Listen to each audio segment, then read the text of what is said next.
ፊት ለፊት የሚታያችሁ አትክልት ያው ብዙዎቻችሁ ታውቁታላችሁ ጉሎ ይባላል ማለት ነው። ጉሎ ብዙ የጉሎ ዘይት ብዙ ጥቅሞች አሉት። በሀገራችን አብዛኛውን የሚጠቀሙት ቆዳ ለማለስለስ ነው። ከዚህ በተጨማሪ ግን ለጤና ምን ያህል ጠቃሚ እንደሆነ ብዙዎቻችሁ በተለያዩ ሚዲያዎች ላይ ሰምታችሁ ሊሆን ይችላል። ቢሆንም ግን ጉሎ ጠቃሚነቱን አንዳንድ ነገር ነግራችኋለሁ። ብትጠቀሙበት በጣም ወሳኝ ነው። ለጸጉር እንደ ቅባትነት ጸጉር ለማሳደግ ጸጉር ለማወፈር ይጠቅማል። እንዲሁም ደግሞ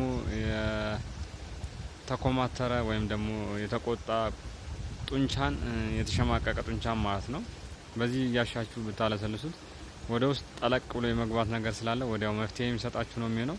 የፊት ቆዳም ያለሰልሳል። በጣም በጣም ወሳኝ የሆነ ዘይት ነው ማለት ነው የዚህ ዘይት። ስለዚህ ዘይቱን ተጠቅማችሁ ራሳችሁ ብትጠቀሙበት በጣም የተሻለ ነው ላለው። ቪዲዮውን ከወደዳችሁ ላይክ ማድረጋችሁ እንዳረሱ።